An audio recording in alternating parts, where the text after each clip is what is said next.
Well, welcome to our live show. This is our YouTube live show that we do every week. We have a new cool graphic for the beginning. And this is something we just do to have fun. Like people send us videos, we review them. And we'd love it if you could join us every week. And if you have videos to submit for future weeks, please submit them.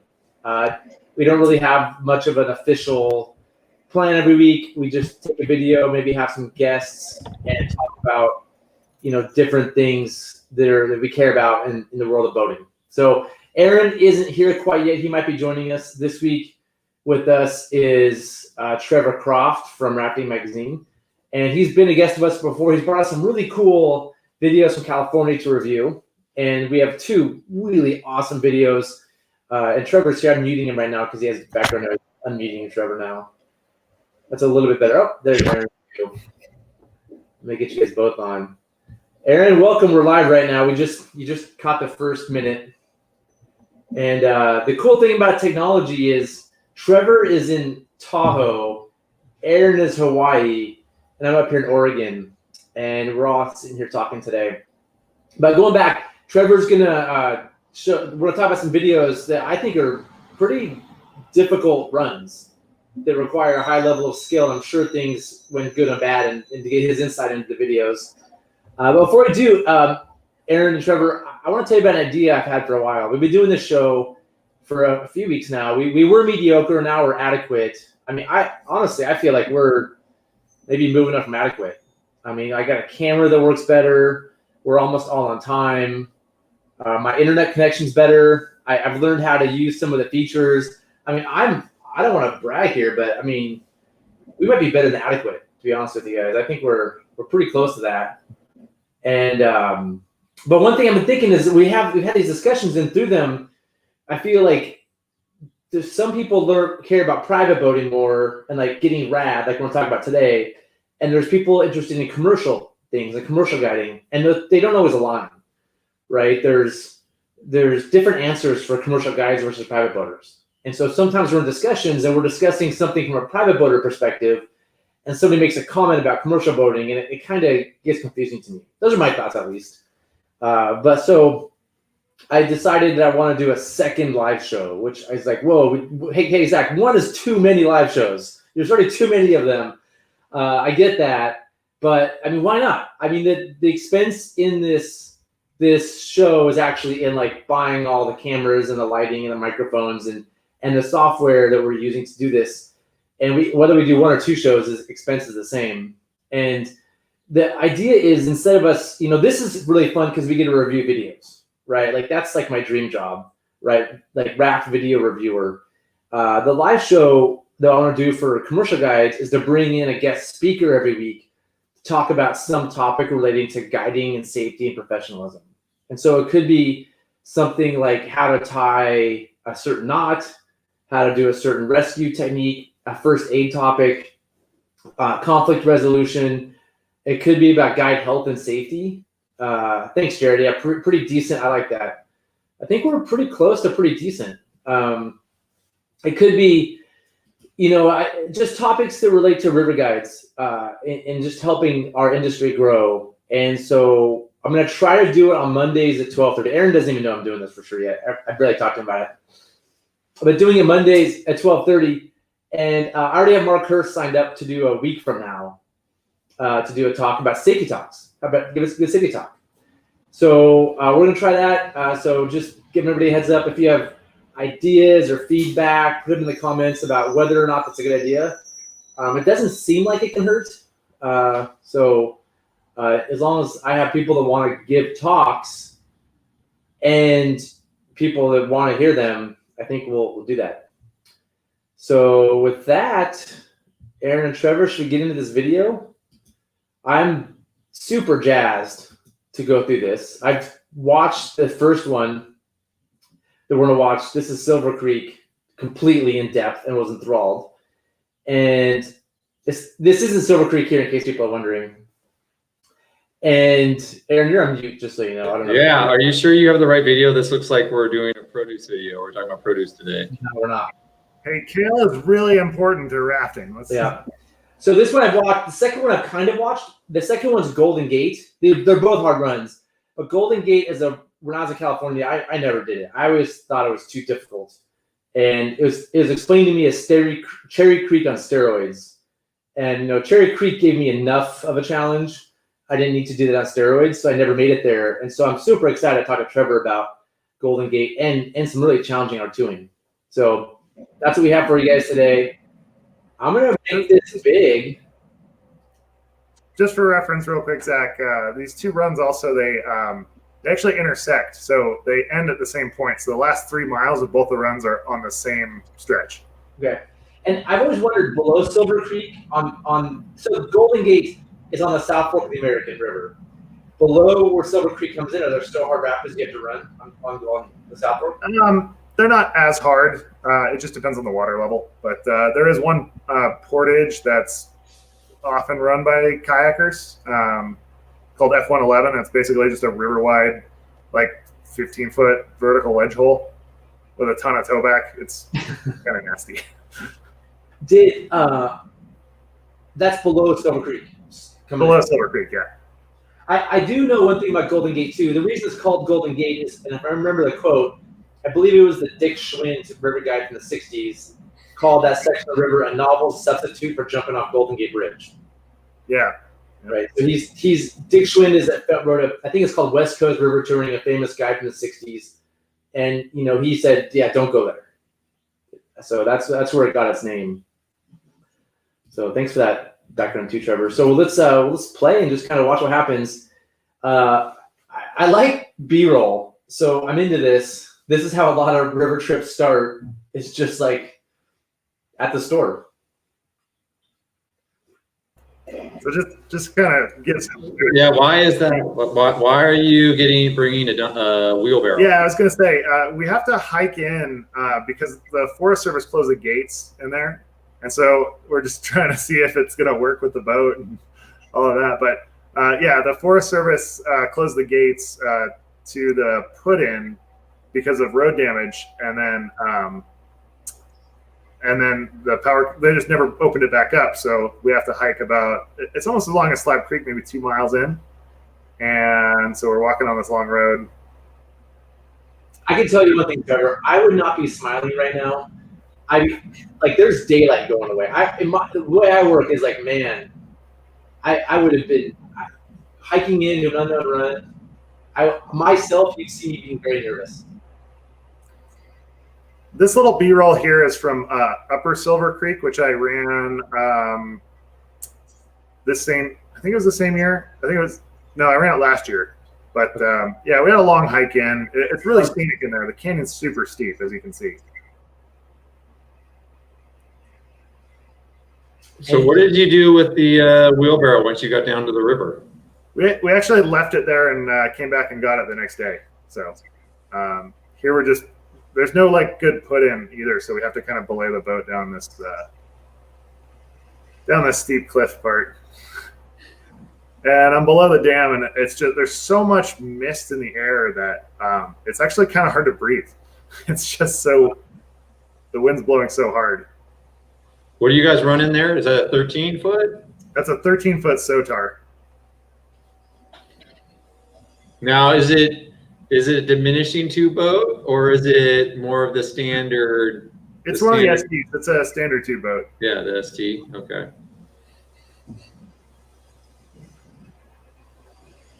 Now, as far as flow goes, I should make a note about flow too. That the flow this is typically run like 500 to 800 CFS from what I hear from kayakers. It was about 1200 when we put in. So we knew we were going in for a higher water trip. What we didn't know though was when we checked it at the beginning of the hike in, it was 1200. And right here, what you see is 1600. Jeez. So it spiked on us. And then while we were out there, it spiked even more. By the end of the trip, we were running on 2100 CFS. Gee, had it been rafted before? Is it a commonly rafted run? No, it's not commonly rafted. In fact, there's kind of conjecture on whether it had been rafted before.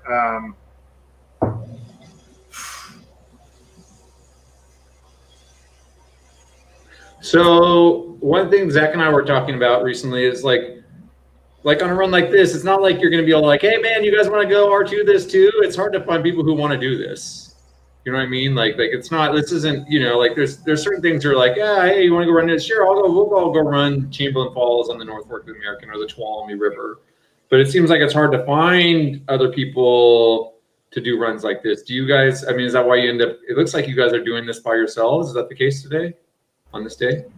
Yeah, this is a single boat trip. So let me interject here, Aaron. Just so I personally have a problem with single boat trips. That's just my opinion. Some people think I'm wrong for saying that, but to me it seems super dangerous. Like if you guys flip, I don't know how you guys plan to rescue each other, or if you guys flip and the boat goes for like half a mile, there's just so many contingencies I don't know how you solve. So I have some personal issues. I just want to state that as we go into this. Can you hike out of this canyon? We did. Yeah, this ended in a hike out. So my GoPro like was that a planned hike out of the canyon, or was this an unplanned early exit from the canyon? It was everything went sideways. Kind of hike out. You know, kind of to your point, Aaron, and yours as well, Zach. When you start running harder and harder stuff, now, so you guys know too, this is the same elevation as Golden Gate, and it's similar in character to like the Rubicon River, because it's between those two watersheds, those two rivers. So this is like the steepness of Golden Gate with, I would kind of say it's a little bit analogous to Golden Gate without all the massive rapids. So it's like, it's just like the hardest parts of Cherry Creek, like constantly. Which is hard. Would be my feeling. And there's no picnic either. I don't know if people even know what that is, but it's like 3-day class 5 run that rarely gets done. It's no picnic either. What's the gradient on this? You know, that's a good question. I'll try and look it up real quick while we're talking. But it's a hard section of river, and you know, kind of to both of your points. I feel like as you step up in difficulty of runs, you end up having it's like less and less people want to go. You know, really? So that, you know, it becomes a challenge for boaters. I think that you want to run hard stuff, but your pool of potential people to paddle with actually decreases quite a bit. Yeah. And I think an issue too is like maybe you have a crew, but somebody has to go to work, or they have a dog or whatever. You know, like it's even if you have a crew, you know, finding the team you want when the river's flowing is a challenge. It's not like this flows every day. Or does it? This does not. This flows super rarely. So this is about 123 feet per mile on the section. It looks really fun. I mean, it looks real busy. It doesn't look like there's many pools in it. Is that just mostly the flow that it's at, or is that just in general? Is it pretty consistent? Yeah, so I actually went yesterday on this, and it was 150 CFS. And what's crazy is it's so 150? Yeah, 150 In a raft. In a raft, yeah. Yeah. It's so channelized in there that I mean, you can see it. Like that rapid we're looking at right now, it does the same thing at 150 as it does at 2100. It just.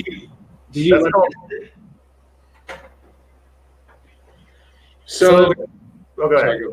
So you ran this yesterday at 150 CFS. What size of raft? 10-footer. How many boats? 2 boats. Okay. 2 R1s? 2 R2s. And then so comparing it to like what we're seeing here, like which do you think is the preferred flow? I would not prefer to go into this again at 21. Let me put it that way. Okay. I prefer a little bit lower. Like I think like 400 or 500 would be a great flow for small rafts, maybe even 300. There's a lot of portaging yesterday, and we did a fair amount of lining and portaging through this the day we went. Mm-hmm. And it at this flow, it's just hole after hole after hole. So pretty big drops and pretty big holes. And I can say that this run like really scared me at this flow. So right over here, my GoPro dies after this rapid, which is basically where all the carnage happened after this. So we did have some serious issues. Oh, that's not good. You had serious issues, but it's funny that you don't have the video died right before. That's usually the other way around. The video always gets you, yet not your best. So I want to talk about the serious issues. I want to talk about the hike out really quick. Yeah. But before that, I just want to hear your thinking about one boat trips. Do you feel like they're okay, and when they're okay? Because we have different opinions on this, I think. Right? I just want to hear what you think about, especially after this experience, how you feel about R2ing one boat on Class 5 or Class 3 for that matter. Can I step in here a second before you start to talk about it? I'll say that I've done a lot of one boat Class 5 rafting over the years. And I think, there's a lot of variables involved. It's like, how well do you know the run, and who are you going with, and what are you doing? I feel like sometimes, like, if you're the lead boat on a Class 5 run, depending on the run, you don't have a lot of support anyways if you're the first boat. So, I'm not. There's two ways you have support. One, if you're scouting a rapid, you can have two people at the bottom of throwbags at safety. And two, if you pop a boat. Yeah, you're right. The popping the boat, yeah. But let's be honest, most places, people at the bottom of the rapid with a throw bag, and like, how many times have we actually, like, I'll say, like, I've seen it between Last Chance and Freight Train on the Cal Salmon. Other than that, I've seen very rare on stuff that I'm rafting where it'd be like, oh, that'd be cool to have somebody there between the rapids where they can throw me a throwback, even on Class 5. It's usually there's a pretty big pool that you can swim to shore in. So in California, because it's more pool and drop generally. Yeah. But here in the Northwest, there's a lot of times when it's like the next rapid's right away. I want somebody to throw back at the bottom as much as I can. How often do you actually have someone, or are you just too impatient and you're like, we just need to go and we're not going to put someone at the bottom of the rapid? Are you giving me a hard time for being impatient right now? No, I'm just making the point of it. Like, if you're doing a hard Class 5 run and you're trying to make miles on it, it's hard. Setting up safety takes a long time. And if it's like a full day run, you can't be screwing around and be like, oh yeah, go down there and set up safety with throw bags, and walk back up. You're just like, no, you're like, we got to go. Aaron, they're already scouting. If you're already pulling over to scout, it still takes a little long to walk to the bottom of a rapid. It still takes longer, a lot longer. I think that's why I'm so like going shopping in the sun. I'm like, oh man, we're killing time, right? That's why I'm like, get an early start so you have time to set safety. And I agree with that too. I just think that sorry to jump in there, but I feel like I know Zach's feeling on this. I wanted you to feel Trevor, not too like we're both like Zach and I are both coming from the same angle, because I'll do some of it too. I'd love to hear your thoughts on it, Trevor. Aaron, hold on. Trevor just stepped out for a second, I think. We just lost Trevor. Okay. When you did North Fork Tuolumne, you did that as a one boat trip by yourself, right? You and Adam Crom. I've done that as a one boat and a two boat trip, and the two boat trip was a long day, and we like it was way better as a one boat trip. That's a great example. The first time we got to take out way faster. The first time you did it was a one boat trip or two boat trip? One boat. Yeah. So you were saying earlier, if you know the run, do it as a. Well, I think those are variables that entail, Zach. And I'll say on that one boat run, what we did is we didn't know the run as well, but we were just much more inclined to line stuff. And we just lined it quickly and kept going. We just if we weren't like confident about our line through it, we just like, let's line it. And boom, we kept going. And so, I mean, that's the other thing too, is you can take the teeth out of a run very easily by lining some stuff. And if you don't like the swim out of the bottom, or you don't like the consequences of messing up, you just line it. And that's what we did that day, is we still ran a lot of fun stuff, and it was a beautiful day and it's a great stretch of river, but we definitely took the teeth out of it because we lined some of the harder drops. as they were doing, it looks like on this video footage too, they were lining a lot of stuff where you're like, ooh, I don't like this swim there, just line it. And I think you should do that anyway. So I think in some ways, I'm safer going on a one boat trip because I'm more conservative and I'm less likely to take risk. So yeah, and Zach, I mean, I agree with your premise that 2 boats are better than 1. And in general, I'd rather run a 2-boat trip. But having said that, like I'll say Adam and I in a boat together, we're going to have way better lines than we're in a boat with somebody else, each of us with somebody else, we're not going to be as good. And so that's the whole another aspect of it is like, it's like the quality of the raft running decreases dramatically. So yeah, I mean, would I rather do a 1-boat trip with Adam and I in a boat together or a 2-boat trip with each of us in a raft with somebody else? Okay, we have great comments here, and Aaron, you made good points. Trevor, I'm curious what you think. Yeah, I'm inclined to agree with Aaron on this one. With damn it, you can't. Yeah, sorry, Zach, but it's true. Like if you have a run that's say pretty much class 4 and you've got 5 class 5 rapids, and you are on a 1-boat trip and you say, you know what, the risk is too high, the water isn't right, like the team isn't right, like we don't want to take the risk. We can line those class 5 rapids and kind of take the teeth out of it. And one of the benefits I think of rafting over, say, kayaking, like in rafting, there's very rarely an unportageable rapid. Because I mean, in kayaking, you can't just kick your boat off the lip of the drop and yank it out with a rope at the bottom. In rafting, you can, and that makes rafting a little bit more forgiving in that regard. You're saying it's easier. You're saying it's generally easier to portage with a raft than a kayak. I think so. I should say line. I disagree. I'd say you guys both have a point that there's certain places where you'd rather have a kayak. Like I'll say, what is it? Granite Dome Falls on the middle fork of the Feather. I'd way rather have a kayak. It's not any fun. It's no fun to portage that in a raft, but in a kayak is not a big deal. Yeah. Now portaging Lumsden, I'd rather portage Lumsden in my raft and line it than with the kayak. No, I'd way rather portage in a kayak. You just walk your kayak down the rocks. A raft, you got to get all the lines out and all the people organized. If you're in a commercial trip doing it, everybody knows their role, and you just do it, maybe. But in a kayak, you just put it on a shoulder and just walk for 5 minutes. But I think Trevor's got a point there. There's certain places where it is advantageous. I don't like you guys ganging up on me. Yeah, well, yeah. No, but I think also, Trevor, you and I have done more of those types of class 5 runs that we're thinking about than Zach in a raft. Zach spent more time kayaking those runs. Like you kayaked the North Fork of the Tallman when you did, didn't you, Zach? Yeah. So I think we've spent more time with that approach, and so we're more comfortable with it. Here's the other point I might have on that too is that in rafting, there's more people involved. So even though you might flip or something like that, if you have a 1-boat trip, if you're R2ing, you have a minimum of 2 people.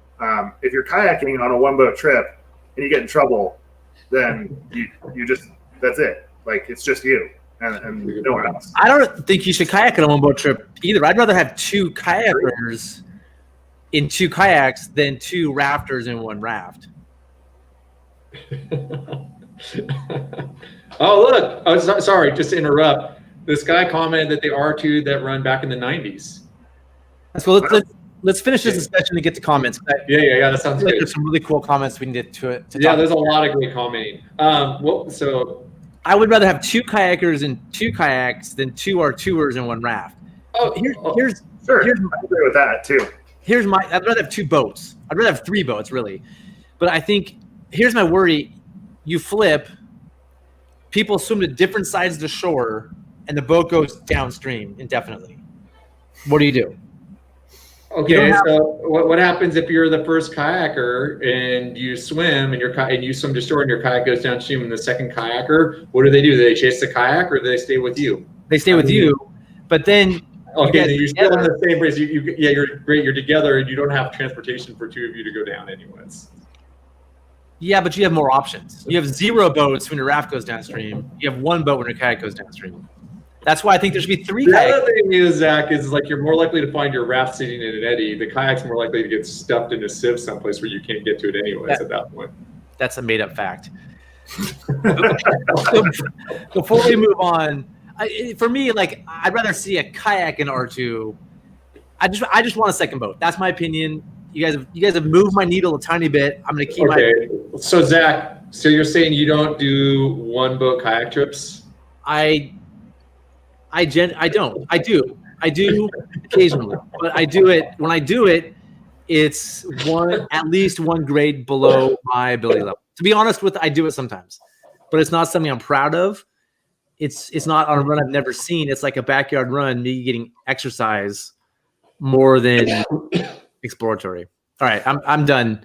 Trevor, I'm gonna give you the last comment here because I just feel like I'm hogging this whole thing, and I actually want to know your thoughts. So when it comes to, it's just a recognition of risk, I guess, in my mind. When you go with a one boat trip, you just increase risk. And while, both of you guys are right on this point, like yeah, Aaron, you can take the teeth out of a run. But yeah, just like Dustin said, it's more risk. So are you willing to take on that greater level of risk?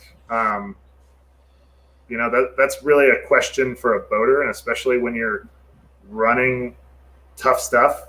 If you're boating at a high level, you kind of got to ask yourself, like, are you willing to do this? Are you willing to accept like what's going to happen? Because then that calls into question: do you portage more? Do you line more? It opens up a whole big bag of stuff for top end boaters. If you're a good boater, do you do that? Now, if I had my choice and my preference, it would be, yeah, I don't want to do a one boat trip, but often I can't find people to go with, or it's just a little harder to go with people. Or the people you can invite, you don't think should be on that run. I mean, you can make a trip, a two boat trip, and then you're like, oh, well, yeah, but that's, that's the thing. Is there a time when the second boat actually increases the risk? I think because they're going to cause a problem because of them being there. Yeah, so that those are kind of things you got to balance, and just, for reference, like I did another trip the year before this with my friend Daniel on this boat. We went on another real hard section of river across the canyon from this that also feeds into the South Fork of the American, and we did a 2-boat trip, but we did 2 R1s. So is 2 R1s better than 1 R2? Yes. To your point, Zach, yeah, it actually increases your options quite a bit to have that in case, because one boat actually did go downstream when we were on a portage, and we lost that boat for a good amount of time. We found it sitting on top of a rock, so that was good. But had we lost that boat completely, had it got stuffed into a sieve and got destroyed, we still would have had one boat we could have gotten out with. So, yeah, I mean, unless you guys are way better as an R2, then I mean, if you're terrible at R1ing, no, right? But if you have R1 skills, I'm a fan of having that second boat for a number of reasons. So then let's ask Trevor. So would you rather on that day at 2100 on silver? Would you rather head 2 R1s or an R2 together? There were so many holes out there. Like yeah, okay. Obviously not R1s. We were having it was hard to R2, let alone R1. So. Yeah. Bruce asks if you wrap, it's hard to rescue with 2 people. Yeah, I mean that's the same as losing your boat. You're not going to pull a real wrap off. But I mean, wrapping that Sotar would be hard, right? It's light. Sotars are so stiff. They don't wrap. They flip it more than they wrap. To me, that's not a major risk. But yeah, I mean, if you wrap it, you're hiking out. Oh, that's what I want to ask you about the hike out. You didn't hike up like a trail, right? You guys had to bushwhack up a hillside. Yeah. So there's a road up above there. It's an access road for a penstock on a hydro project, and so there's one spot. The last little clip of the actual GoPro video, we're going by an access point to that penstock. So there was a section we could have climbed up a bunch of rockfall to get to, which would have been pretty sketchy. But just to kind of conclude the video, what wasn't in there was. There are 2 major issues with Carnage that we had, and one of them was a rapid called the Fondue Pot. And going into this thing, it's like the whole river pinches down super tight. I mean, the gap. So when I ran it yesterday, the gap in the rocks, like at normal flows, would only be about 10 feet wide. The boats were getting stuck sideways in this. So you've got 2100 CFS going down into like a 10-foot slot. So it ended up being like a massive wave, a giant hole, another giant hole, and then like a massive hole on one side of the river, and then a big lateral wave. So we hit that thing, and the first wave we flipped. So that's a 13-foot boat. We flipped it end over end in the first wave. And it was just super powerful. So we took a really long swim way around the corner. We probably swam like maybe a quarter mile. And it was long, and we swam a lot of big holes through there. And I just remember getting ragdolled around. At one point, I lost contact with the boat, and the boat went into a hole and started surfing, and I just swam straight for the boat and like boofed my body on top of it. And somehow it popped out, and then after that, it got flushed into the corner and hit this massive lateral wave and flipped, and I just went for a super deep swim. So to the point, like, could we have set better safety, had more rescuing potential with another boat? Maybe that rapid was just super hard. And again, I don't have video of it, so I can't, back it up with any visual evidence. But kind of at the end, so the resolution of that, though, was that the boat went way downstream. I was swimming for a long time. My friend Daniel was under the boat the whole time. So I ended up in a corner of the river in an eddy fence, just getting kind of worked in this eddy fence. I ended up popping out, and then I see Daniel, and he's like out of strength. And so he yells, "Rope, rope, throw me a rope." And I pull my rope out, and I cannot get it out. Like, I'm all cramped up. I couldn't get him a rope when I needed to. So that was pretty bad. That was super bad. That shook me up pretty bad. So I ended up coughing up a bunch of water. And then we ran downstream after the boat, and the boat went maybe another 1,000 feet down the river, and then ended up sitting on top of a rock. So we had to wait out and get it, and then ended up getting the boat, but we only had one paddle at that point, and then we found a paddle in a bush. And then we said, well, we were in a spot where it was all cliffed out, so it was really almost impossible to hike out at that point. So we kept going downstream. Ran a couple more rapids, and then after we ran a couple rapids, we came to this, it was basically like a giant river-wide hole with a boiling pot in the middle. So imagine you got a huge hole on one side, a huge hole on the other, and then their outflow is into the middle of the river, and they're pouring back into it themselves. So we drop into this hole, and then surf in one hole, pop out into the middle, surf in the other hole, pop out to the middle, surf in the other hole, pop out. And finally, the boat kind of kicks out of this hole for a little bit. And we're just getting worked back and forth between these two giant holes. And we go, okay, well, what can we do? We try pulling out of the hole as soon as we pop out. And at one point, we were about a boat length away from the hole. And then I was on one side of the boat, Daniel was on the other side of the boat, and he's looking out. He's thinking, well, maybe if I jump out and try and like body anchor us out, or like get a rope to me somehow. And he looks over and he goes, nah, it's like 10 feet to the end of the towback. So we just end up keep getting worked back and forth for a couple minutes and then pop out. Talking. You're getting worked, but you're able to talk. You're not like. Yeah, we're like, it's like we get slammed in a hole we go a few times and then pop out, and we're on this like spot of calm water in between these two giant holes. It's kind of hard to describe. I wish I had a video of it, but anyway, at that point, like, I had almost lost all confidence in my ability to boat. We ended up flushing out of there. The boat filled up with water and we flushed out. But we portaged a few more rapids, and I was just like, we came to one more rapid that was massive, and I was just like, I'm done. I can't do this anymore. And that was, oddly, it was like one rapid above the confluence of the South Fork American. So we got to the South Fork of the American, and there's 2,100 CFS on Silver Creek, and there was like 55 or 6,000 coming through Golden Gate. Jeez.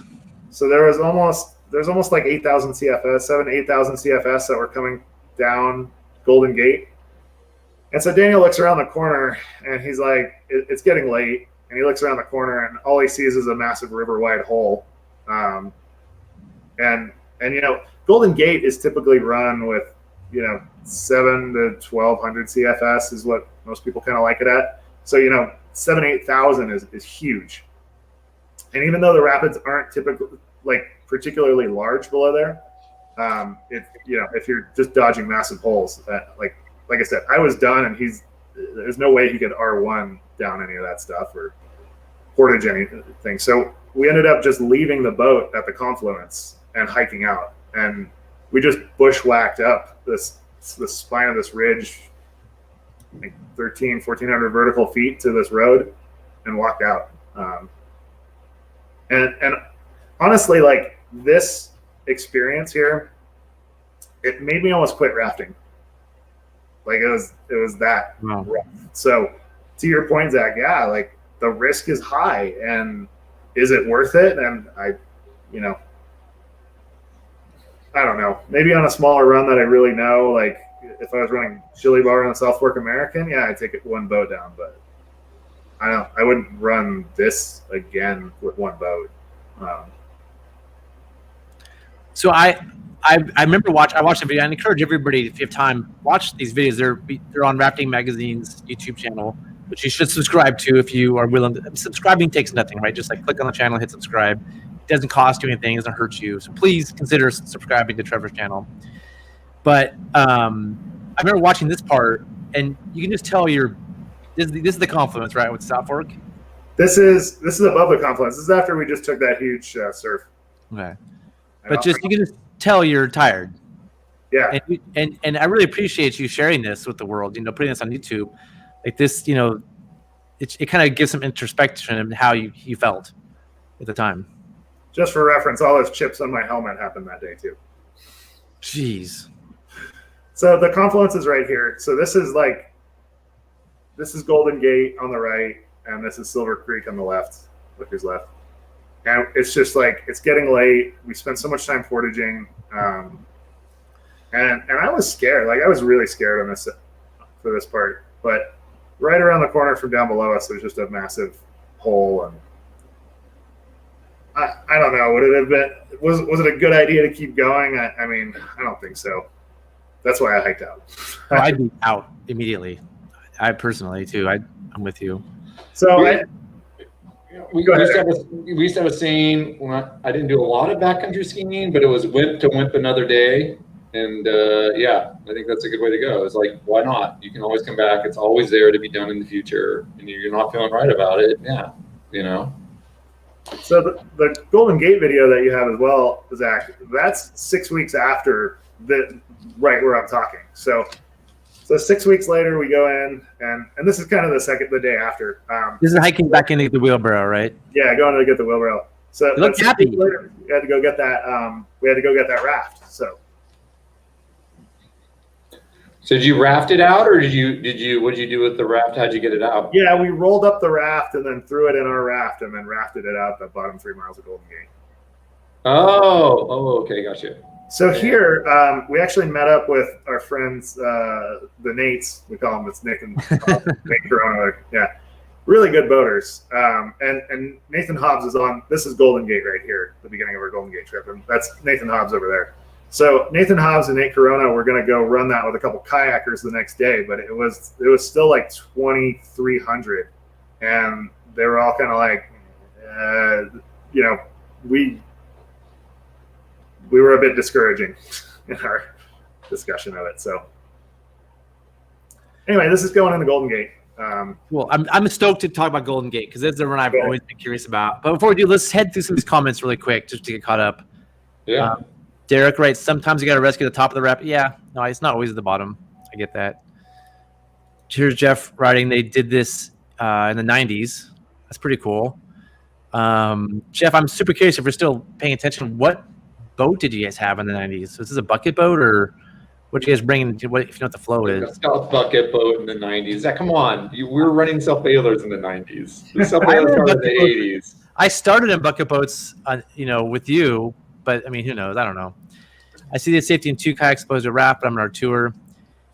Yeah, I mean, my advice is have two boats, so you have to have 4 friends. But as we know, there's some gray area here. and somebody else agreeing with me. I'm going to put up there just because it makes me feel good about my debate with the two of you. Well, to Carrie's comment, like I definitely agree. Like 2 kayakers, like if I was ducking and I had another person in an IK with me, like that would make me feel probably a bit more safe. That would definitely make me feel more safe than 1 R2. But you're not going to ducky that run at that level for sure. No. Like that's worse. 2 duckiers. I would probably rather have 1 R2 than 2 duckiers that day because you're both going to get hammered. Oh, That yeah. wouldn't make it down that run. For sure. First, oh sweet. Wow. When you went yesterday, did you did so you R2'd it again? I'm sorry, you already said that. Yeah. Would it be fun at a ducky yesterday? Maybe. Like I'd rather R2. I'm better in a raft than I am a ducky. So I would rather R2. But a ducky probably would have gone a lot easier, and I probably could have ran a few more things. What about R1ing versus duckying? I've done that a lot, actually. I have a bunch of friends who ducky, and they ducky some stout stuff. But I end up R1ing with them typically when I R1. So I will R1 over a ducky most times. I really want to get a mini max and start R1ing. I think I want to do that. It looks like so much fun. Have you R2'd much, Zach? Or I'm sorry, R1? Yeah, I've R2'd a bit. Yeah. I'm sorry, I meant R1. I have fun R2ing. It's always like finding somebody to go. And that's one of the problems, is just you got to have a friend. And I don't always have a friend. So I gotta. Well, Zach, you have to have a friend to go to paddle hard rivers anyways, because you're not supposed to paddle them by yourself. So no, I have friends who will kayak along or catboard along, but I'm not sure if anybody wants to sit with me in a boat for 3 hours or 5 hours or 10 hours. I don't. Dougie Fresh is in town, so hopefully I'm going to talk Dougie Fresh into R2ing. But I think I like R1ing for me because it's a potentially new challenge. It's just something I've never done, and I can go run a river I know really well and be challenged and develop a new skill set. So Have you spent much time R1ing, Zach? I've done it twice. Yeah, on the middle white with like big boats, so it's really hard. It's really different, like R2ing different stuff. Like if you're gonna take a big boat and you're gonna R1, you really got to be in like pretty good shape, and it's like a different skill set. But there's a whole boat discussion I can launch into, and what play boats are like good for R1ing. It really depends on how. No, let's talk about Golden Gate because this video is amazing. So I can't believe that seems full on to take a cat down this thing. I think I'd rather be in an R2 boat on this. What are you guys' thoughts? I love boating, so I'm kind of jealous of the cat boater. I'm in an R2, so I prefer it. Wait, Zach, you would rather be in a cat on this? Yeah. This is one of the biggest rapids out there. This is called Drain Pipe. This is kind of probably one of the biggest rapids that's like really commonly run. That boulder on the right in the frame, maybe a quarter of the water goes under that boulder. And there's a huge hole backed up, that sieve pile is backing up that hole like in the middle of the frame right there. So you gotta hit that hole and like surf around it and then surf around the backside of it. And then this is the entrance to it. So you have a pretty class 5 entrance with like dropping into a big class 5 rapid. That just looks cool to me. So he's going past the undercut right now? No, he's not even in that undercut. This is just the entrance. This is the lead into it. Damn. Yeah, like if you flip there, you're in trouble because you're gonna swim this mess. Probably. Yeah, it's basically a giant boulder pile. But yeah, Nathan is this guy's an incredible cat boater. I mean, this guy will go run 49 to Bridgeport at like 2100 and not even worry about it. So for those of you guys listening who don't know about 49 to Bridgeport, it's a pretty stout class 5 run. Especially like, there's a lot of water in there. That capo looks like it's a narrow frame to me. Like it's designed, he specifically designed that for certain runs to be narrower. Yeah, he did. That's by design. He built that frame. The other Nate welded that frame together. Yeah. What are you running today? Are you in a high side today? No, this is a 12-foot arc, and we didn't make the move. We didn't make the move to get into that hole, so we ended up going down a slot, dropping in, and then we hit a rock. Oh, Nice, that's like nice over. Yeah. So is this a PVC or Hypalon boat? this is a PVC boat. ARC is a South African company. It stands for African Rivercraft, I think. Now, just behind the camera, there's like 6 or 7 kayakers with throw bags. And then Nathan's at the bottom waiting for us. Are you scared here, or are you just like, we got it under control? Well, considering I went on like a 6-week tear on a bunch of really hard runs, then yeah, I'm pretty scared. Because so basically we fall in, get back up, and then we're going to charge left. We're kind of surfing on that hole coming off the sieve pile. You can see the rock like Yeah. There's a bunch of trees underneath that rock too. But we come out and the end worked. The end was fun. It was really fast. I think having oars here, Aaron, you each have so much, like in the paddle, I watched them and I'm like, they each have paddles to move that boat, where that cat boat has these oars. If you have good oar management, you can really catch eddies. Yeah, it's shipping your oars, and you can't make those adjustments while you're in chutes and stuff like this. Like right here, you got to ship your oars, and then you know, just like it feels easy, like it'd be easier to hold my position, and I don't know, and use my paddle going off to the drop. You can boof off the drops a little more in an R2, like you can kind of boof the boat out and not plug it. Yeah. But with that cat, you can plug it because it like has an upturned nose. It plugs holes really well. That's one of the issues with this raft is that it has no rocker. So this is a custom design raft, and since it has no rocker, it doesn't. It moves differently. It kind of moves just like a big barge. Yeah, it's like the Sierra Mac Creek boats the same way. Like it's a lot harder to flip it. Like it's much more stable if you don't go off drops. If you go off drops at an angle, you're much less likely to like hit a corner and flip. But yeah, it doesn't turn as well. And, yeah, I've been in some massive surfs in that raft, and it's fine. It's like you just need to have lunch and you're good. Trevor, so you like that raft? You know, I like it for some things. It depends. I took that over Pitt Falls on the Pitt River, and so it actually worked really well on like big vertical drops because it doesn't have any rocker, so it just punches the aerated water at the bottom. Let's pause for a second. I think comments are really fun to go through. Sorry, I'm just caught up. Jeff had the good fortune to join Aaron and some of the Arctic crew on High Water, Illinois. Another. Oh yeah. I remember that trip. Yeah, totally. That was a really fun trip. Yeah, definitely. Michael writes, "I love R1ing, but it's exhausting." Yeah, I can imagine. And I meant to bring this up. The throwbacks hanging off his waist seems to be a clear violation of the clean land principle. Any thoughts about those, Trevor? Like what? It's almost like he's like gunslinging, like 2 like double pistols.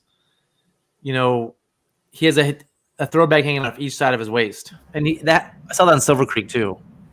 Is it 2 throwbags, or is it a throwbag and like a little fanny pack thing on the other side? I think it's a throwbag and another like it's another bag for his flip line on the right. So one's a throwback, one's a flip line. Yeah. I kind of have the same setup, but I have a different bag. So he's got one of those HF bags, and I've got a NRS Guardian Pro, and I have a few flashbang pouches on there. So that's kind of why I'm not a fan of that bag in particular. Actually, on your recommendation, Zach, I picked up one of the WWTC Classic bags, and I used that yesterday on Silver Creek. As a waist bag. Yeah. So I was going to grab mine, but it's not behind me. Let's go back to Daniel's home. Is that a home rig? I mean, how is that? The blue line, is that his flip line, or is that just another line he clips to? I think that's just the part of the waist belt on that HF bag. Is that HF bag actually a bag you commercially buy that sits like that? I don't have a lot of experience with that HF bag. Maybe Zach, if you know. I mean, more. I don't know much about HF bags. It looks to me like he has two dangerous pouches hanging off on each side to me. It looks, I mean, I'm not physically there. You've probably seen it closer, Trevor. You have seen it closer, obviously, but it looks really dangerous to me too. Like if he went up against a tree, that seems like it would catch on a tree pretty easily. It just looks. I like I was gonna say the NRS one just seems to like be tucked really nice and tight away behind you. But I don't. But I've said before is I don't really like having the bag right behind me when I'm trying to drop in, get in down in between the thwart, getting my butt down the bottom of the boat. I find it catches me. So him having on his hip like that, I kind of like that from that perspective. Oh, it's on the side. Yeah, it's on the side. It's not right behind, so you can slide down and get your butt down in the boat better, and it doesn't catch so much. Because I find those little hip bags catch for me when I try to slide down and always catch on them. It's funny because you always got to weigh the advantages and disadvantages. Yeah. Like I found that NRS bag, you can actually see the orange band between the bottom of my PFD and the top of the bag. And with the new one I got, the WWTC one, it actually covers that. So I actually took a fall yesterday and kind of right there. And it's nice to have that extra bit of like kidney padding when you take a fall or something. So I do like that. It's just, managing where that goes when you're paddling is kind of tough. The WWTC one, for those of you who don't know, it's this one right here. It's made in Hungary, I believe. It's made in Europe. Order them from Hungary, have them shipped over here. But they're just incredibly well thought out and made. For me, I think it's better than anything you can buy in the U.S. easily. That's my opinion. They're pretty sweet. I got the one with the flip line pouch too, which is really well designed. Yeah. Yep. It's definitely thought out. You can tell it was done by a guide.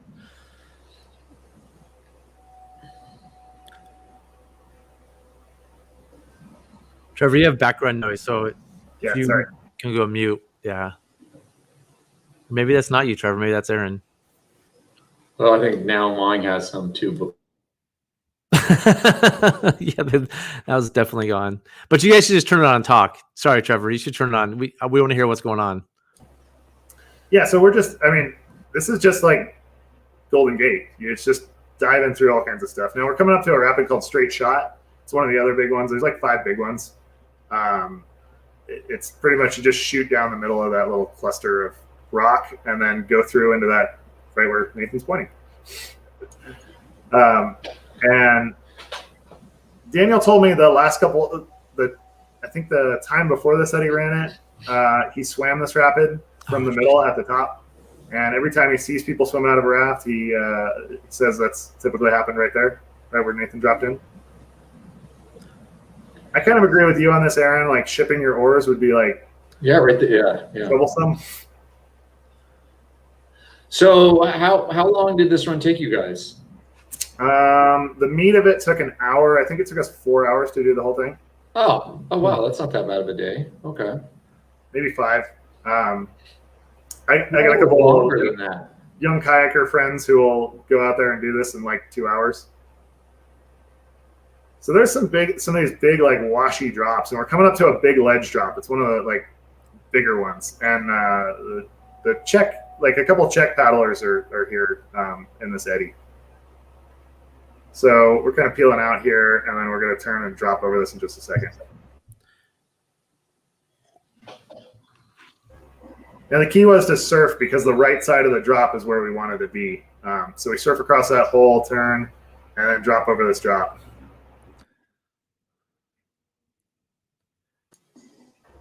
Except the funny thing was, if you both go for the same handle and both grab the same handle, like holding hands.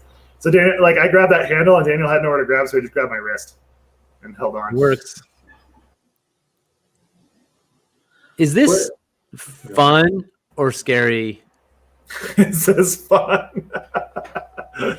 Yeah, it's fun. It's fun. Yeah. Like that drop was actually super fun. It's a really big, like super vertical wedge drop, but I mean, a lot of this stuff was really fun. There's this was kind of a special thing for me. So just a little background on the area. Like I grew up at the top of this canyon in a town called Pollock Pines. So for me, like this whole place is super special because I learned to drive out here. Like I spent a ton of time like learning to fish and camp with my dad, and it's like this is just a super special place for me. So being able to run these two runs was like, especially in the same year, was really incredible for me. And then the meat of this run is just like a massive boulder garden. It's like a huge you're just diving through like boulder after boulder. It's pretty intense. Like it's nonstop. But going back to your thing, like, is it scary? Like, yeah, I feel like it was. Would you go back like tomorrow? Is this something like, man, I'd love to go do Golden Gate again? Like, or something you have to kind of work your mind up to and train for, or something you're like, I know the lines, it goes, let's go have some fun. I've been on the couch for a little bit, so I'm like, yeah, no. I like if somebody was like, hey, would you go back tomorrow? Like, maybe. Like I'm a solid maybe on that. And it would depend who that is, right? I'm sure with Daniel, you feel comfortable. If it was paddling with these guys, or like there's some pretty A game crew here in California that I raft with, and I rafted with yesterday. Like some of the people I went with yesterday, and the guys on this trip, like if they were out there, yeah, I'd go back. Like no question. But again, you got to like work yourself up to it. It's not like something that you can just do. So, for instance, to train on this, like there's a section upstream called Kybers, which is it's got like 2 miles of 114 foot per mile gradient. And I had to train like nonstop. I think I ran Kybers like 40 times before I felt like ready to go run this. Would you do a one boat trip here? No, not on Golden Gate. So there is a limit. Yeah, sure. That whole stretch that was just above us was also like, you guys are kind of seeing like the hardest parts of the run. Now we're getting surfed. Nathan had already flipped, so so you know, like he's downstream. He flipped in his cat, and so we were looking downstream. There's kind of a feature, maybe like 30 seconds back, where we hit it sideways, kind of went up on it, high-sided, and shot through. And Nathan had hit that and like barrel rolled off of it. So he got down in his cat frame and just held onto his cat frame. And then we're like, oh, is he okay? Is he okay? And we see his head pop up. And we're like, oh, yeah, he's cool. And then he flips his cat back over and then keeps on going. That guy's an incredible cat boater. So I didn't know people did this in cat boats before I saw this video. I didn't even know that was possible.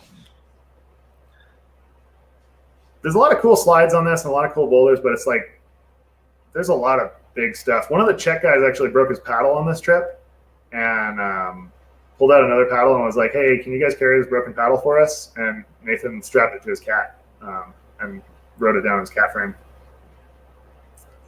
But, it's not something I would say like everybody should go diving into this. And there's, like you said, Zach, there's limits to what I would do a one boat trip on and be like, would you do a one boat trip on the Stikine? Like, like, I don't even know if I'd go out there in the first place, let alone yeah. The kayakers do. I mean, there's kayakers that do it solo. Yeah. No, I heard about a couple guys who did that. That's kind of crazy to me.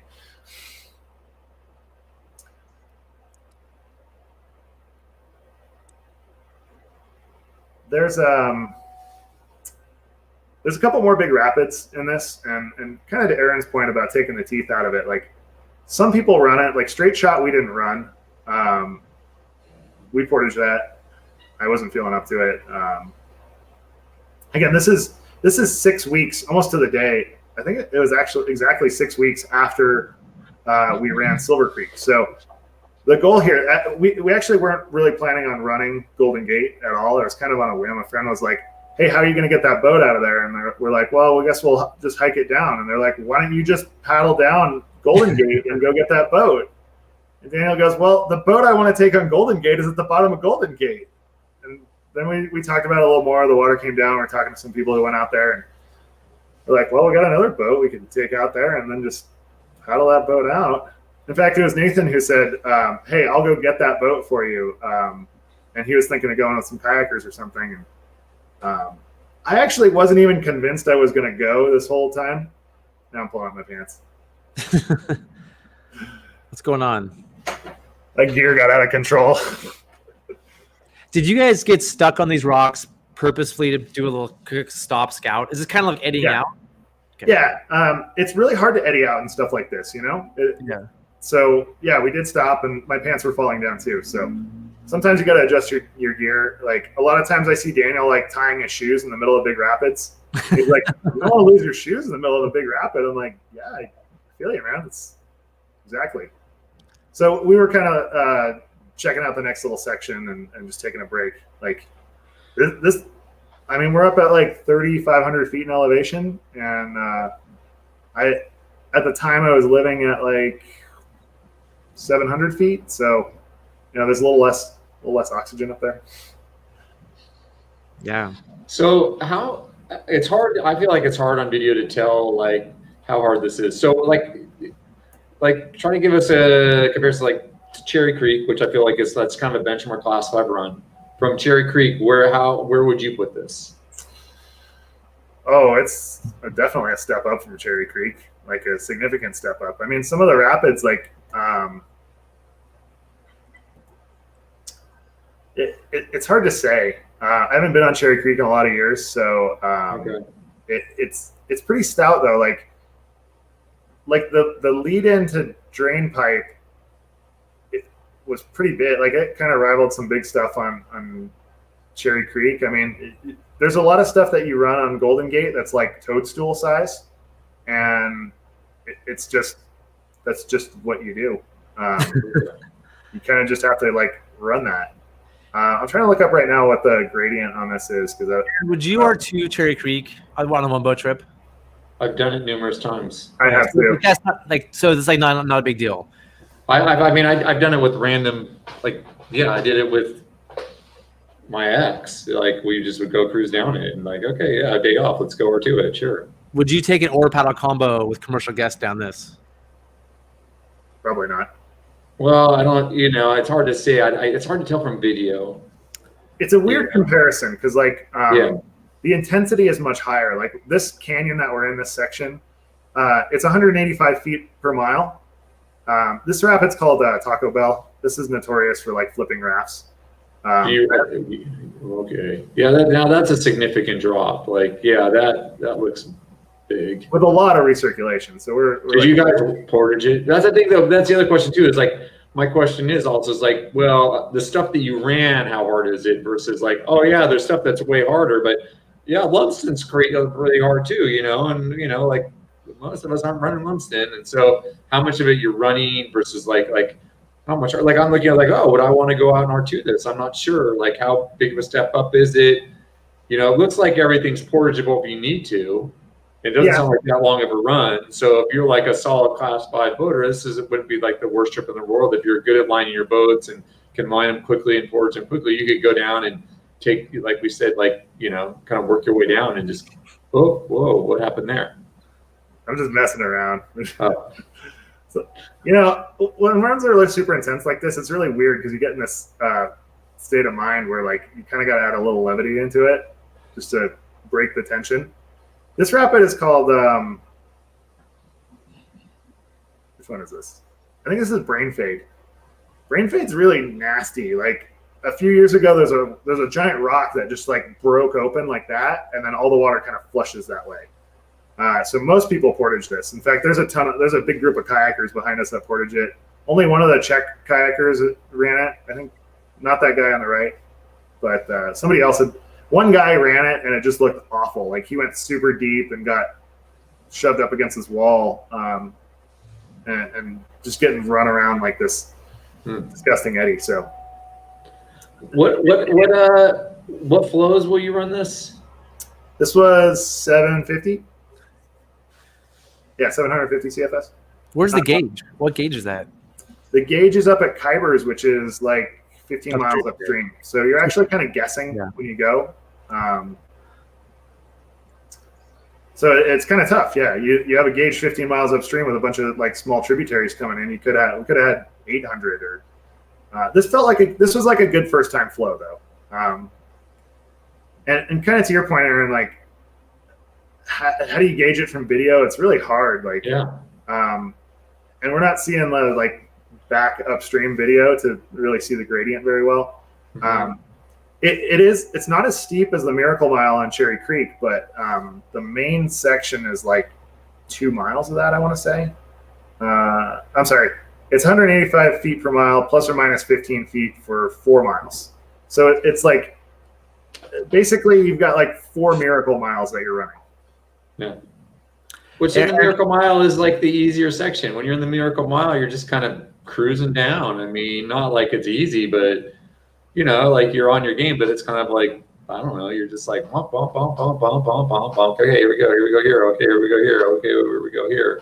And I think the other thing too, people, you know, like we know that runs so well. So like if this was running at 750 CFS all summer and you could just run it over and over and over and over again, you'd get much more comfortable with it, with the run and what you're doing. Aaron, I think I know it's much harder than Cherry Creek because I have a lot of kayaker friends who I'd paddle with like Cherry Creek or stuff like that with. Yeah. And I wouldn't That's go. what I heard. They would come here and they'd get destroyed. Yeah. Like they'd be like, no, Golden Gate. They'd be like, nope, way harder than normal California. Yeah. No, that's what I've heard, Zach, and that's my understanding of it. But just trying to get a feel for what does that mean? You know, now that we're seeing it, you know, everyone says it's hard. Like that right there looks really hard. This is called the Rose, and actually, oddly enough, this actually wasn't that hard. The move, like the consequences are really bad, but you see, we kind of pull up on this pillow and then hit another pillow and shoot around the corner, and then you shoot down a slide. Like the move, it's big, but how hard was it? I don't know. So if you look at the top right of the screen, there's kind of a little clearing right there. This rapid is, because we're on YouTube, it's all effed up. His name. And up at the top of that, I used to date a girl whose family owned a house up there. So I would go there in the springtime and look at the deck. And off the deck you can see this rapid, and you can see there's like maybe a mile long just straight stretch that leads directly to that house. And I always looked down there when I was younger. That was awesome. Are you kidding me? Wait, hold on. Let's go back. Yeah, that was a great drop. Yeah. But he just seal launched in. Seal launched a cat. That is badass. Yeah. This guy is legit. He also lost an oar right there. So he pinned himself in the middle of the rapid after he lost his oar. So is he running spinnies, or how's he going? He runs spinnies without oar locks. What? Wait, Yeah. without oar rights? I'm sorry, oar rights, yeah. That's hard to believe. That's a good one. And you know, I was watching your video last week, or your live stream last week, and you guys were talking about putting your thumb on the end of the oar. Yeah. I think it's called like indexing or something like that. So he actually runs Gilman grips now, and he puts his thumb on the oar because the Gilman grips have a little groove there that allows you to like articulate your oar better. Mm-hmm. And he doesn't run oar rights. So spinny's in no oar rights, and he's rowing class 5 with That blows my mind. That hurts some of my arguments for pins and clips. He actually, so what he does is, and I actually took this after talking with Nathan a lot. I took this technique to paddle rafting, because what he does is when his blade is in the water like this, and he finishes his stroke like that, he turns his blade sideways and slices through the water and then puts it back in. He kind of like does this arcing slice back into the water and then pulls across, kind of like rowing teams do. You know? A lot of spinny people do that. It's a common thing for spinny people. I started doing that with paddles too, like pulling my paddle, like making an effort to rotate my paddle forward and slice through the water and dig again. Because I found, you know, when I run stuff like this, there's a lot of these hard hits or like big waves that you come down and you slide down a slide, and then slam into this wave, and when you hit it and your paddle's flat, it actually like throws your paddle back in your chest. If that makes sense. I do what you're saying a lot too. I'll take a stroke and then just spin it and move up. I'll do that with paddle guiding a lot, or even just paddling. I'll just keep the paddle in the water and move it by moving the blade. What's nice too is it's a good brace if you Yeah. need to off of it while you're doing that, so you can brace better. I wonder if he finds that for his cataract as well. God, I need to talk to him now. Now I'm curious about some of these techniques. Yeah. I don't think you can brace with a oar. That seems like maybe. It seems hard.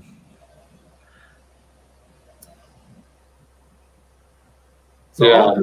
there's this is the easier part actually of Golden Gate. Everybody's like, oh yeah, this is the easy part. And when you look at this, like, I feel like this stuff is probably on par with like Miracle Mile on Cherry Creek.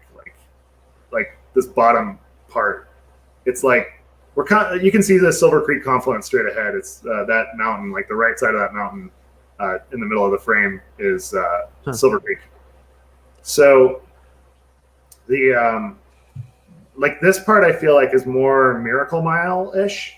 And then the other part, like I feel like is definitely like a step up from the Miracle Mile. It'd be like, there's moves in there that, like I said, it's like running like a toadstool after toadstool, or running like mushroom that feeds directly into toadstool with like no break on Cherry Creek. That would kind of, or like a lot of like bigger Sky Kings, Lewis's Leap kind of stuff. But yeah, I mean, my thought about this is it looks like an R2 pretty fun and doable but challenging. Imagine having an R4 or R5. Imagine having a paddle boat. It would be really hard and scary. I think it might be a little bit of a mess in a paddle boat with an R4, but you know, I know people have done it. Like I've got some photos from a guy I paddle with named Barry Cruz who went out and did that with an R4, and he's got a great story and some great photos from Taco Bell where he piled everybody in the back and tried to boof it and just flipped right at the top. And oh man, very cool. Confluence where I was 6 weeks earlier with way less water. And then, sorry for the bad camera angles. I was all amped up. And here's the answer to your question, Aaron. This is how we did it. There it is. Wow. Oh man. And then you got more class 5 to run? No, it's more like class 4 and then the portage. So yeah, I mean, this was not ideal, but we have a massive raft to go like. I mean, what are you gonna do? It's like it's kind of hard. Yeah, if you flip that thing, it would be you have a hard time. Whoa. That's nice. That's F111 right there, and then we're just at the end of the trip. There wasn't really many more rapids of note beyond there, so yeah, it was a good experience. That's some great footage, Trevor. You've got so much amazing footage. It's incredible. Yeah. Thanks for sharing this. Yeah, thanks, guys. I didn't even know that section was done that commonly. I thought it was like, once every 5 years kind of thing. I hear Caleb writes, bracing oars is definitely doable, but it's more setup and good oar management. It's coming from flipping. Interesting. Yeah. I have to think about that. I've never even tried that. Wow. It's kept him from flipping. That's impressive. Yeah. That's I was more thinking bracing to keep my balance in the boat, but yeah. I really guess don't like a light cat or something like that, maybe. Or I was thinking of a heavy raft, but yeah, okay. Huh. Yeah. I don't even know how you do that. Like, I don't row that much, so I'm kind of at a disadvantage here. But I'm not. It doesn't make sense to me. That I'm thinking about it. I'm sure there's a time when, the idea is you spin your blade and you use it like a kayak paddle. You slap it down at the water. The water. So you're pulling up on the handle. If you just pull up on the handle, you're slapping it down. It'll do. Like when you're kayak bracing, you have so much ability to you can brace, and if it goes down, you just twist and go right back to it. I don't know. I have to think about that a little bit. Did you like push up on the oar while you're like pull? Oh, yeah, I'm pull sure up. it probably gives you like, if you're like almost gonna flip, you're maybe there's a time when it just gives you just enough to keep you from flipping. I can't see it being a ton of power, but I'm gonna have to go run spinnies here and try it out and see if it works. I have spinny. You're missing the spinny revolution, Zach. No, I mean I run spinnies sometimes. I gotta run some more this winter so people believe me. But I'll have to try that out. I mean, the fact that he ran Golden Gate with spinnies, that definitely changes my opinion a little. It does move my needle a little bit on that topic. He has to have some sort of oar retainer though, because I noticed he's really good at holding onto his oars. A lot of people who are like cap boaters right now are throwing their oars forward or letting go of them and grabbing their frame. And in watching him, he's not doing that. What do you guys think about because I don't row a lot. So when you toss your oars like that and hold onto your frame, like what do you guys think about that? I think it's bad. That's probably the nicest thing I can say about it. We had a rule when I was working creek trips that you don't let go of your oars. That was one of the foundational rules. Do not let go of your oars. Because they're going to hurt somebody and they just swing around and you lose control. I mean, we've talked about this before, but just having the blades forward for when you come out behind rocks, you just have you're just in a way better position. So having said that, we've all let go of our oars. So yes, I've let go of my oars. I don't see a point in letting go of just holding the frame right underneath me. I'll let go of an oar more if I'm having to go across one side to high side or something like that. Yeah, that's the only time where I'll really let go of an oar purposefully. Is like, oh, hey, I need to go high side. Well, with pins and clips, I'm not going to be able to take that oar across with me. And I wouldn't want to anyways. I'd rather just let it be down there. Everyone's away from that oar. Everyone's on the other side of the boat, so it's really not in a position to clock somebody quite as much. Yeah, I mean, my take is if you let go of your oars, it takes you time to get them. They can hurt somebody. It takes you time to get them back. You can't make an immediate move, and they could just fly out, so you don't have them. And so if you're actually boating, you ship, hold on to your oars, and when you're done, you go back to work. I think that if you can't do that, if you can't ship them and hold on to your oars, that boat is not boatable. That rapid's not rowable. Is that the comment you guys laughing at? Yeah. Yeah. I think some boaters are running really hard stuff in oar boats, and they don't have the option of holding onto their oars. They're just like, it just isn't an option. And my take is, if maybe we shouldn't be running that stuff because you're just fodder. I mean, once you throw your oars, you hold on, you're just like, you don't have control, and you can't get control of your boat back in time. So that's my opinion, but it's an opinion. Not like more like you could use a balance point going over and over using the oar to keep you upright. Huh. Yeah, I'm interested. This is interesting. The balance point going over using the oar to keep you upright. Thanks, Caleb. Thanks for adding the comment. Cool. In smaller boats. Yeah, what size? Is this like the little mini boat revolution type stuff? Like 10? I could see it in like a 10 or like a mini max. When you rowed, I thought you were saying like 14-foot cat or 13-foot oar boat. Is this smaller boat is like 13-foot or smaller boat is in 10-foot? We'll have to wait for a while. I think he's a little, I think there's some delay for people sometimes when they're watching it and they don't get it right when we see, oh, wow, yeah, that's 13. Huh. Yeah, all right. Well, Trevor, thank you for joining us today and sharing that footage with us and with everybody else. It's like I said, it's really fun to go through. It's fun to get your perspectives on it. We can just watch your videos, but to have the opportunity to like interact with you while we watch them is really cool for me, I know. So thank you so much for taking time to talk to us. Yeah. Thank you. Thanks for having me. I mean, these two videos were like a really interesting, just kind of to close up those two videos, like those two videos and those two runs were really like influential. One of them made me almost stop boating, and everybody I talked to was like, "You're not going to stop boating. Like you just you raft. Like that's what you do." And I'm like, okay. So the week probably like four or 5 days after I went on Silver Creek, the Upper Middle Cosumnes, which is also another really tough like kayak run, was running, and Nathan Hobbs and the other Nate Corona, they said, "Hey, we want to go on Upper Middle Cosumnes, but we don't want to go with one boat. Will you go?" And I was like, "I don't have anybody to go with." And they're like, "You're great at R1ing. You should just R1 it." And somehow they got me convinced to go R1 it. So I R1 that while they R2'd.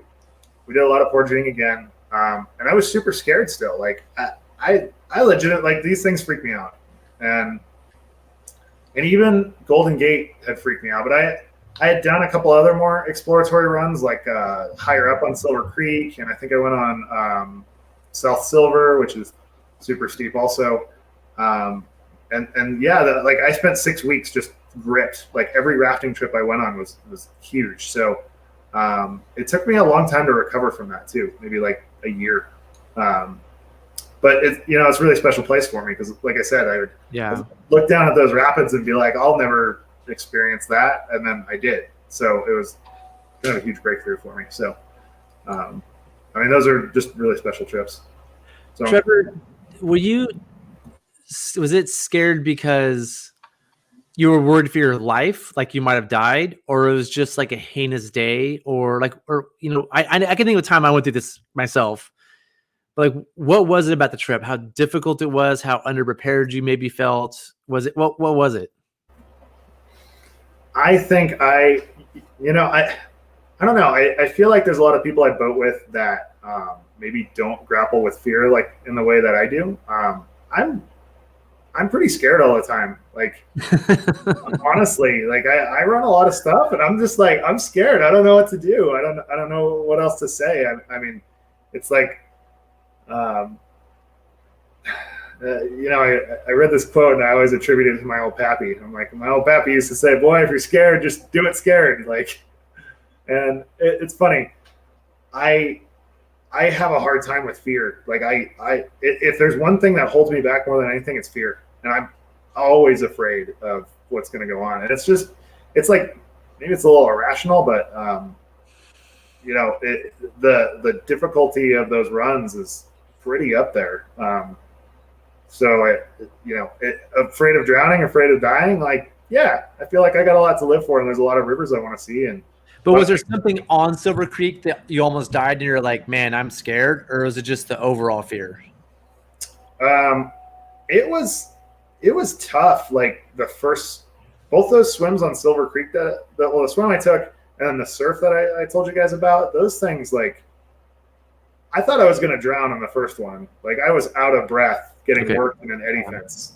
I'm like, in a couple seconds, if I don't pop up and like get to shore, like I just remember thinking this, like I'm just gonna take a big gulp of water and then I'll die doing what I loved, and that would be all anybody can say about it, and that would really suck.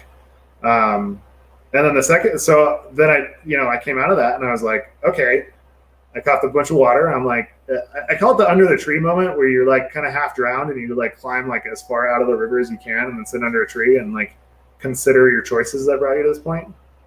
And so I thought about that. Like, I had one of those moments and I was like, should I be doing this? Like, I should just hike out now. And then I go for another massive surf and I'm like, if I swim here, like I'm probably going to flush drown. And I was in that surf long enough that I could actually think about that and like articulate that to Daniel. I was like, dude, if I go for a swim here, like I feel like I'm going to drown. And he's like, don't think about that. We need to think about getting out of here. And so, I mean, I appreciate him for doing that, like getting me back focused. But yeah, I think it's just a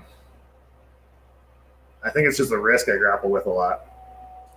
When you look at boating you want to do in the coming year, is it like, I want to go have fun and do like Chamberlain, or do you have other challenges like this that you want to go, like, do you want to continue to push the limits at these higher levels? Like, are you thinking like South Merced and, stuff like that? Or you're like, no, I want to enjoy rafting. Do you ever thought about that? Well, I think about it a lot because in a couple of years I'll be turning 40. So it's like I think like there's going to be a time coming up that I'm not going to be able to do this stuff anymore. Yeah. And so I'm kind of driven to get that in, and I've had this bug for the last couple of years of like, okay, I'm going to run like Golden Gate, Upper Middle Kasumnes, like go run some stuff in Kyrgyzstan, go like charge as hard as I can. I got my eye like right now. I went up and the last couple of days I spent in checking out some stuff in the Upper Rubicon and like the headwaters of the Rubicon. There's a couple other headwaters that I want to go run that are like hiking over the Sierras missions to go run that. So yeah, I want to push a lot harder. I don't see myself slowing down anytime soon, but it's a hard question, you know. But you have fear. Like there are things you want to do, but you know going into it you'll have fear when you're doing those things. Oh yeah. And like I said, I grapple with it all the time. It's and you know, there's some people that don't grapple with it as much as I do. I mean, there's some people that are like, okay, it's just gonna, you know, whatever's gonna happen is gonna happen. And I know a lot of people, a lot of extreme athletes are in that. There's that documentary about Alex Honnold where he just, you know, he doesn't experience fear maybe in the same way that most people do. Unfortunately, I'm one of those people that I can identify with you because I care about seeing my family, you know, my wife, my parents. Like I want to go out and have fun. I want to push myself. I want to see these places that are on my list, but I don't want to die doing this sport. Like that's really important to me. And so I think about this a lot. That's why I'm asking you. Yeah, it's there's a lot of things I want to do in my life. A lot of places I want to go. Like I want to see my friends. I want to go boating with them. But how do we overcome this and how do we deal with it? Like there's a lot of ways. You know, one of the things like Nathan Hobbs. He's like, I love boating with that guy because he is always positive. It doesn't matter how sideways it goes or how messed up it is. He's like, we're just going to Portage again, I guess, man. Like in Upper Middle Kasumnes, he did that. He's like, how are you feeling on this rapid? I'm like, dude, I'm pretty scared right now. And he's like, all right, grab your boat, let's go. He's like, we said the whole time, like, we got you, man. We got you. Don't worry. So like surrounding yourself with good people that will support you is huge in that. And knowing like, hey, you can always portage, we can always walk out. Like having a crew that like admits that, that's okay. Because we get this bravado in rafting too, that we're like, oh, we got to go run it, we got to go charge hard, and especially when you're younger in boating, you know, you get that a lot. So knowing that you can bail at any time and knowing that's okay, like, yeah, live to fight another day. I think that's an important like thing to take with you out there, and just have your wits about you. Don't just go take a bunch of risk for no reason. I mean, it's you only get one shot at that glory. You're like, yeah, the guy who ran that huge thing. It's like, yeah, that was a dumb choice. It's like, maybe I should have reconsidered that. Like yeah. Well, cool. Should we wrap this one up, Aaron? Aaron, you're muted still. Dang it. You want to look at talk about those last couple comments, and then we'll close this thing down. Yeah. Rick, thanks for joining us live. It's fun to do it live. Actually, it adds a unique element. It's puts us on our toes and allows for these conversations. And we're learning a lot. I know I'm learning a lot through these live conversations. It makes me think about things on my toes, and I have a lot of thoughts afterwards. So thank you guys for doing that. And yep. I wonder what your kind of work is, Derek. I actually paddled with Derek a number of times. He's a firefighter. Okay. Yeah. Being scared and overcoming is pretty awesome. Being scared and not overcoming it is not awesome. But that usually, was Silver Creek for me. I was scared and I didn't overcome it. Yeah. I don't know about that. Sometimes I like a rapid and you get scared and you're like, and you kick your boat and go around it. That's an amazing feeling. I love that feeling where I'm like, oh, I don't know, this looks scary. And I'll just be like, no, this is. And then you start lying the boat. I'm like, now I feel so much better. Like I'm not stressed. I mean, keeps you safe, like they're saying. So anyways, to wrap it up here, Trevor, thanks for coming on. We'll have you on the show. That brings us to the end of our first better than adequate video review show. We'll be here again every Friday, 12:30 p.m. Pacific Standard Time. And I guess on Monday, in just over a week, Zach is going to start his new show with his first guest, Mark Hurst, and that's going to be at 12:30 p.m. as well, Pacific Time. I mean, I want to try to do one this coming Monday. If I can. Oh, this coming Monday too. Oh, okay. So there's one this Monday, yeah. And then Mark Hurst is next Monday. If I can find somebody willing to do a presentation, I mean, it all depends on that. If somebody out there is like, hey, I'd love to present to guides about this topic. But the key to this is it's for professional river guides. So like private boaters are welcome to listen, but we're definitely going to talk about professional guiding things and more professionalism and safety than boating, probably. I'm guessing. So I'm excited to hear from Mark. Like I want to hear some more from his angle on that. Yeah.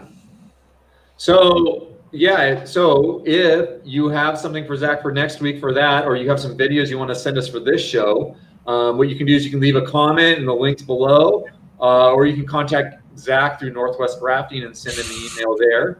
Okay. I want to thank you guys all for tuning in today. We appreciate all your comments and during and after the show. If you haven't slapped the like button, this is a great time to do it. Also, feel free to subscribe, and of course, turn on those notifications so you get sent a note immediately when Zach posts anything new. Thank you guys all again, and have a great weekend. So Aaron, thanks for doing the end of the show. This is our new, you missed the beginning. This is our new start of the show graphic. Do you see it? Lovely. Yes. It's putting in a little challenging put in, and we'll end the show with our end of the show graphic. Thanks so much for having me on, guys. I super appreciate it, and super stoked that everybody tuned in and all your comments. So thanks so much, and please stop by and give us a follow. I appreciate it, and it always helps us out. So ways to follow Rafting Magazine is on YouTube, Facebook. Do you have an email list people can sign up for? Yeah, so they can go to raftingmag.com, or we're also on Instagram, Rafting Magazine, and we're on all of those platforms. So pretty easy to find us. Are you on Twitter? We don't have a Twitter. All right, everything but Twitter. Everything but Twitter.